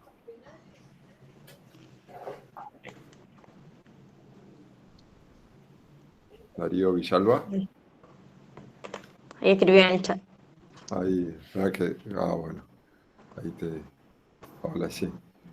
Hola, hablo un poquito si no molesta. ¿Cómo están? No, por favor, este es el momento de la tertulia. Bien, El tengo poca momento más batería. importante del Ateneo, así que... Sí, tengo poca batería. Espero decir tres cositas, poquitas. Sí, vivo en Chivilcoy y tenemos un consultorio post-UCI hace algunos años, 3, 4 años, que logramos sostener. Y yo coordino Basilea allá en Buenos Aires, por ahí la conocen. Por eso hablo también desde Basilea. Sí. Sí, nosotros tenemos un debate sobre si el post-UCI clásico es igual que el post-UCI de los COVID. De lo personal, creo que puede ser un poquito más grave, lo vamos a ir viendo con el tiempo, porque estos pacientes estuvieron solos, como dijeron toda esta charla, que esto no pasó. Hace años que venimos saliendo de una terapia cerrada, de una terapia más abierta, y ahora retrocedimos años y quizá una década. Entonces creo que ahí las secuelas en estas áreas psicológicas y cognitivas pueden ser mayores. Aparte del mayor uso de sedantes y bloqueantes de lo que veníamos usando, creo que va a tener mayor impacto en lo motriz. La verdad que todavía no lo sabemos, pero creo que en lo personal van a ser peor de lo que era un síndrome post-terapia intensiva. Desde ese punto lo decía, y es un tema que debatimos, no es un tema cerrado. Pero bueno, los quiero felicitar, ¿sí? La verdad que yo siempre pensé que el sector público necesitaba un lugar de rehabilitación. Trabajé años en el Santoyani y años en el Hospital de Clínicas, y la verdad que siempre los pacientes quedaban en la terapia intensiva y el que lograba rehabilitarse lo hacía y el que no. Así que bueno, felicitaciones y sigan, y ojalá logren continuar con estos proyectos más allá de la pandemia. Te agradezco, Darío, y te hago una invitación, como le hice a todo el mundo, si querés un día venir y pasar tanto por el Hospital Pirovano como por el Hospital Fernández, donde tenemos las salas, comunicate conmigo y no hay ningún problema. Venís a un pase de sala. Es muy interesante el espíritu con que se trabaja en el hospital, en los hospitales. Y como vos decís, sí, yo decía, es lo mismo porque en sí el síndrome es el mismo, pero las complicaciones son tal cual vos las describís. Esta de la desaferentación permanente del contacto con los familiares, con el otro, y el no poder tocarse sin guantes cuando estás en terapia intensiva, el ver al familiar a través de un vidrio, todo eso va llevando a todas estas cosas, ¿no? Y acá se nos unió Mariela, la covidosa. Mariela es la coordinadora de la sala del Pirobano. Que Qué maldad, qué maldad, qué maldad. viernes positiva. ¿Cómo estás, Hola, Mariela? Estoy audible, pero no visible. Ahora hablamos. Sigo leyendo un poquito lo que pusieron. Maravilloso trabajo que da cuenta que no hay salud sin salud mental. Felicitaciones, equipo músico-social, dice Patricia Cabrera. Mercedes Neira, son excelentes profesionales y compañeros. Gabriela Tovares, muy buena exposición, gracias. Valeria Arbuez, felicitaciones a todo el equipo por la presentación y el trabajo que realizan a diario. Lorena Ranieri, muy interesante la exposición, con mucha riqueza a partir de los aportes de cada miembro del equipo. Felicitaciones. Noelia Cristiani, al síndrome post-UCI se suman las secuelas mismas del COVID, como la disnea de forma prolongada, taquicardia persistente, fatiga, entre otras. Nora Fiusa, excelente exposición, felicitaciones por el trabajo interdisciplinario. Alejandra Nieva, ese sonido de la campana debe ser lo más emotivo. Saber que alguien lo logró y que vuelve a su casa. Gran trabajo, muchachos. Así es, Ale. Es cuando estás ahí y el paciente dice, quiero tocar la campanita, y va y toca la campanita, y se prende, y se prende, y se prende. Es algo muy, muy, muy emotivo.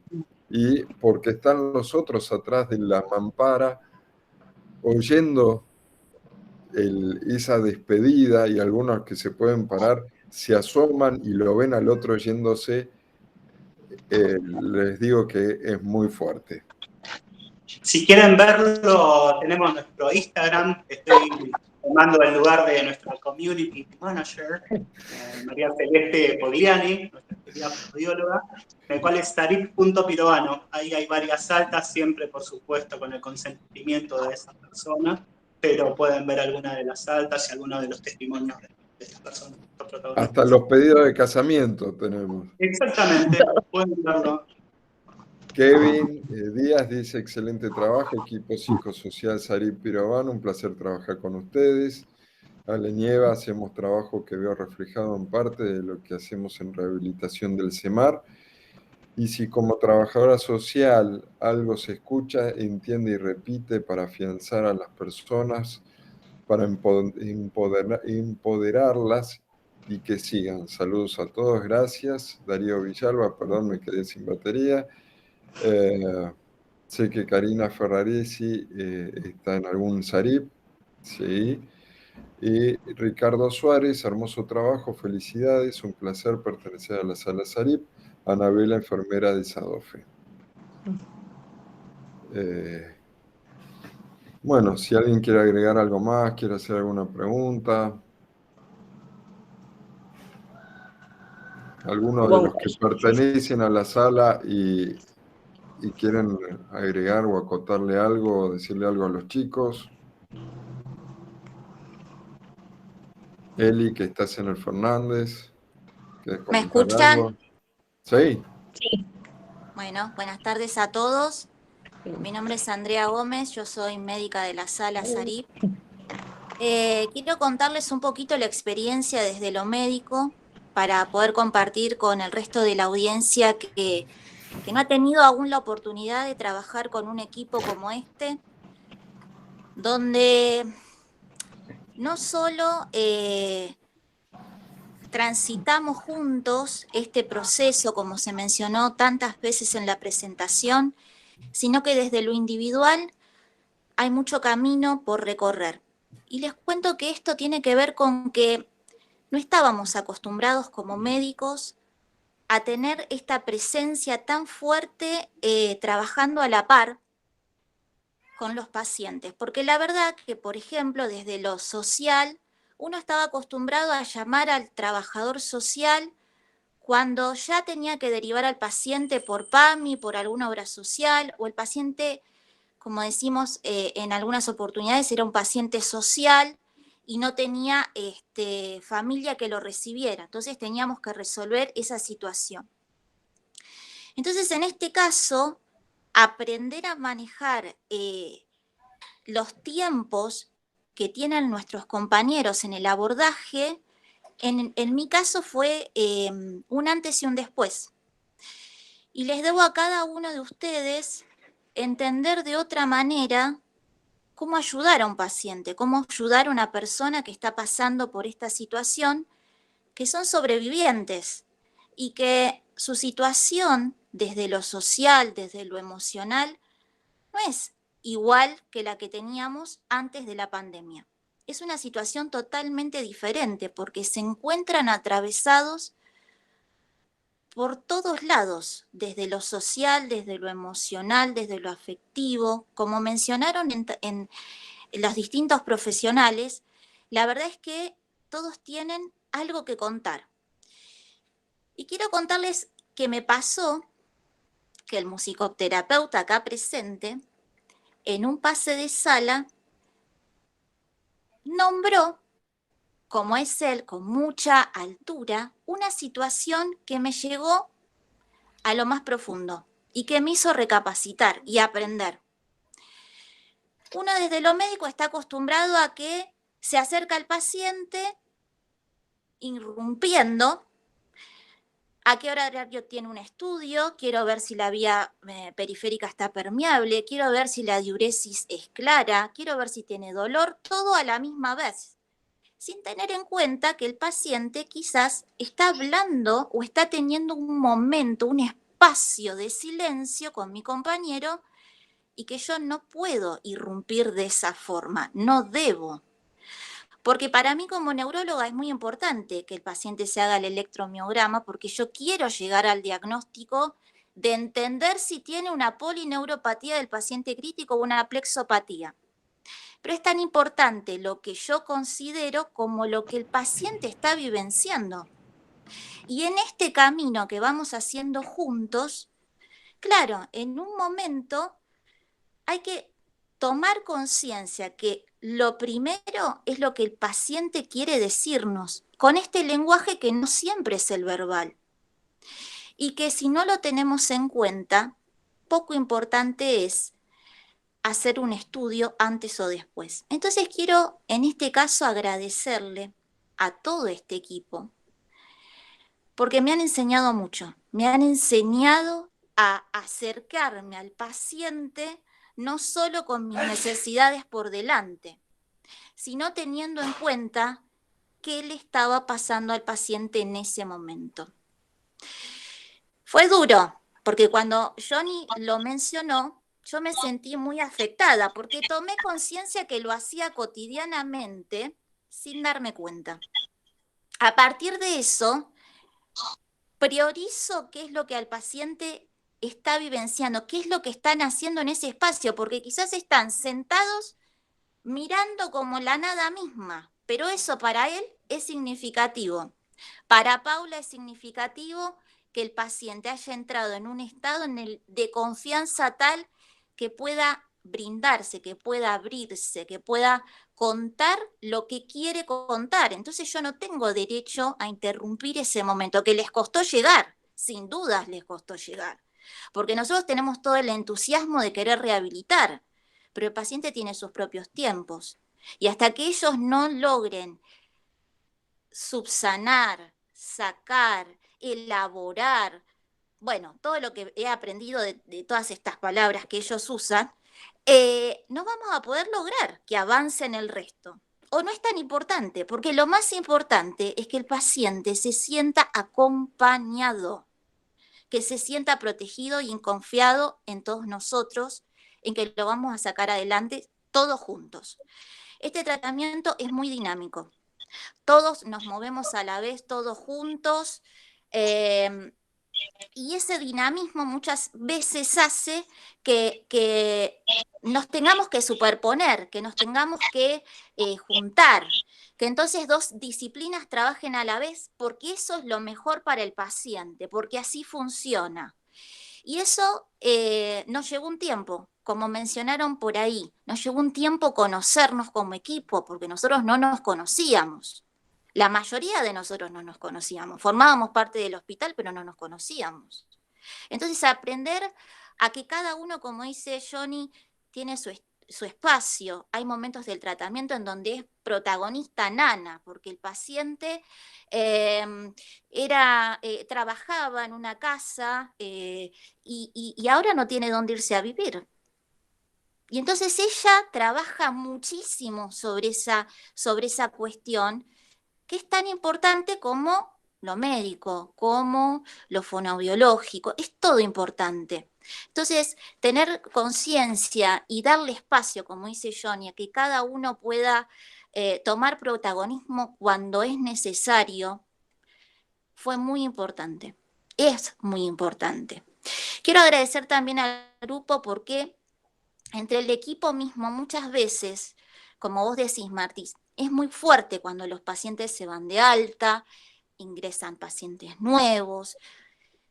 Es muy intensa la sala, como dice Paula. Y nosotros también como profesionales nos sentimos atravesados por todas estas historias.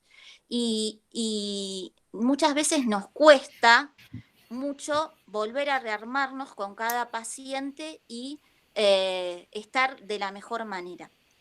Entonces, este equipo que nos acompaña también ayuda a disminuir tensiones a nivel grupal. Y eso nos potencia y eso saca lo mejor del grupo. Así que les agradezco infinitamente por enseñarme cada día y estoy siempre a disposición y con la mejor predisposición a que me marquen, a que me enseñen, a que pueda mejorar y ser mejor profesional o la mejor profesional que pueda ser. Muchas gracias. Gracias, Andre, por las palabras que dijiste. Y, toca, Sí, es un todo aprendizaje esto, mutuo. como dice Paula, es un aprendizaje continuo. Yo el año pasado llegué al hospital con una propuesta, muchos me miraban con cara de nosotros ya lo hacemos, o quiero ver que haya un kinesiólogo en la sala, o quiero, ¿dónde van a poner a los pacientes que no hay lugar? Y de repente verlos a ustedes trabajando como grupo. Yo un día estuve presente en una devolución que le estaban haciendo a un paciente,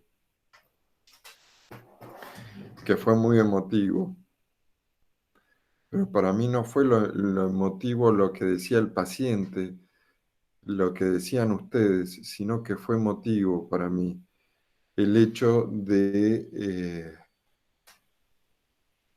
que se hubiera conformado el equipo que yo había pensado, que se había conformado la sala como la había pensado, y los resultados están saltando a la vista.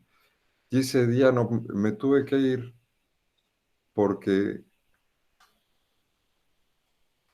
era la emoción que ustedes tienen cuando se va un paciente, la emoción cuando uno ve que su hijo empieza a caminar o se recibe. Bueno, es un poco todas estas cosas que ustedes estuvieron transmitiendo, ¿no? Cómo aprender a trabajar transdisciplinariamente, cómo aprender a trabajar respetando al otro, que yo no tengo la verdad absoluta, que la verdad absoluta no existe, que es normal. Entonces, poder aprender a preguntarnos qué es lo normal. Lo normal no es lo mismo para Jonathan que para Paula, para Andrea, para mí, porque depende de nuestras vivencias. Y lo mismo pasa con los pacientes. Entonces, cuando entendemos eso, podemos entender mejor al paciente y ayudarlo más. Y cuando conformamos un equipo como el que conformaron ustedes, es un placer verlos trabajar.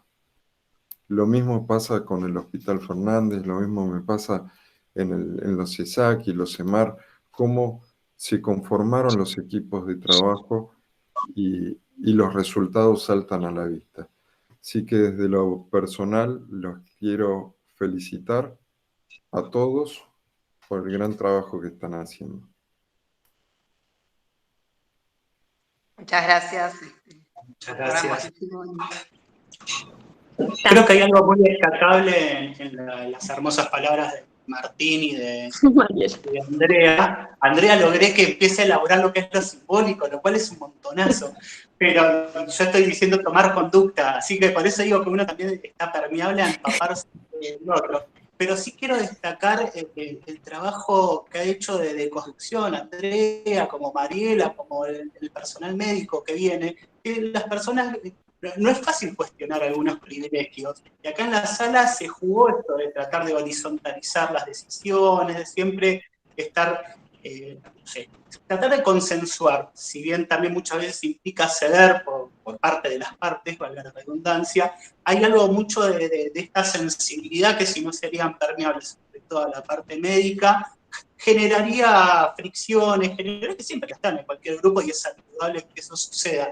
Pero digo que son obstáculos, ansiedades que son recontra elaborables, pero realmente no quería dejar de destacar y rescatar eso, porque la verdad que hace nuestro trabajo muchísimo más interesante. Una médica, hablé de un musicoterapeuta y aprendí tal cuestión, ahí está en el pulgar parece Terminator, cuando está en Terminator 2, nuestra querida Mariela, lo cual le mando un beso grande. Realmente es importantísimo, se nota muchísimo, porque a uno también le da un protagonismo y esta horizontalidad realmente...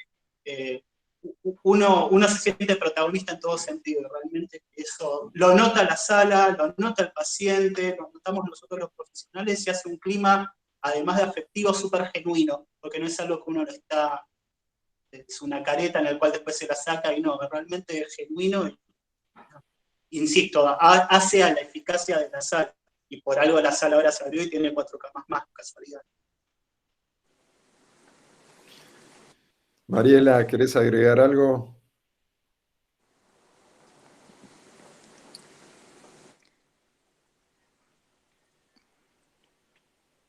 Si tenés bueno, voz como para musicoterapeuta, si quieren, les decodifico. El pulgar arriba significaba que nos estás hablando. No, A ver, ¿cuáles son los discúlpenme, consejos que hay que darle? Discúlpenme, Tomar no. mucho líquido. No, esa yo ya la hice para no yo escararte. ya la hice primero y no vale repetir. Tenés que crear algo nuevo. No vale repetir porque esa la creé yo. Y la voy a patentar yo a eso, no vos. Esa es mía. Punto número 1. No, punto número 2. No, me parece, primero ganó Boca, Johnny, para que sepas. Ganó Boca. Están afuera, señores. Y nosotros lo vivimos así, como esto. Como un partido de fútbol. Adentro de la cancha es un partido de fútbol. Y la verdad que todos dejamos todo. Ahí está, es eso. Cada uno sabe dónde tiene que jugar. Y la sabe tan de memoria que yo estoy absolutamente tranquila que estos días que no voy a estar, el partido sigue igual. Eso es todo lo que tengo para decir. Yo lo único, voy a ser medio buchón, pero creo que te extrañaban a vos por un paciente que había que agarrar el bisturí. Bueno, no seas buchón, Martín.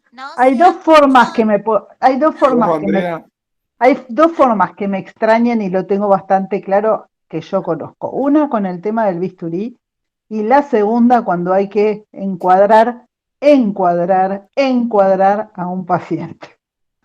Nos falta el Pero policía está malo. totalmente blanqueado, María.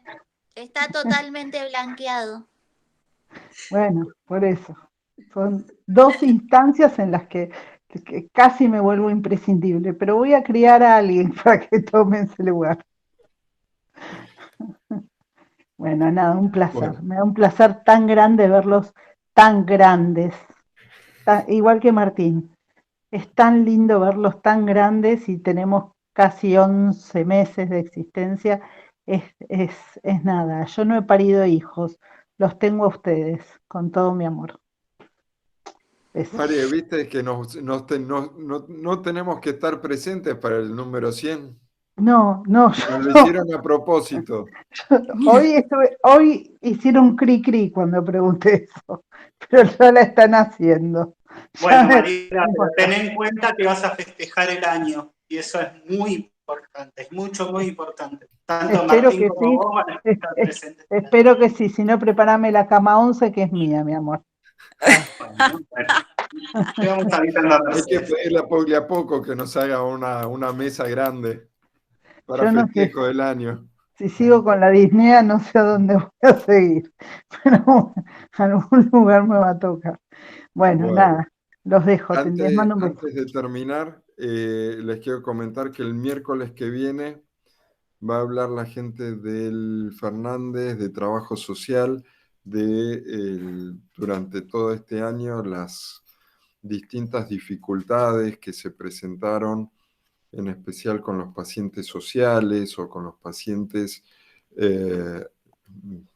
como había planteado, no me acuerdo el nombre, Anaí, ¿sí? De los pacientes que tienen dificultades familiares para reinsertarse en la casa y todo ese trabajo que llevan ustedes a cabo.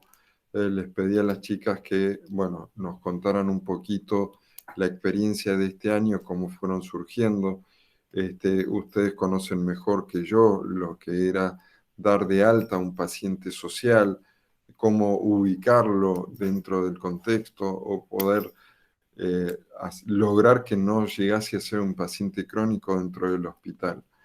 Y la pandemia logró agilizar un montón de mecanismos que pero estaban muy lentos, pero ante la necesidad de rotación cama de pacientes se pudieron flexibilizar. Entonces, bueno, las chicas van a contar un poco la experiencia en el hospital durante todo este año. De eso y otras cosas. Así que los que puedan, los invito porque al igual que esto, que las tertulias, como les digo yo, que se arman después de la presentación, son más lindas que la presentación en sí. Bueno, sí, bárbaro. Vamos a estar ahí haciéndole el aguante a las compañeras. Bueno, nuevamente muchas gracias a todos y les mando un beso. Y yo voy a tratar de descansar lo máximo que pueda de acá a la semana que viene. Bueno, que lo disfruten. Muchas gracias.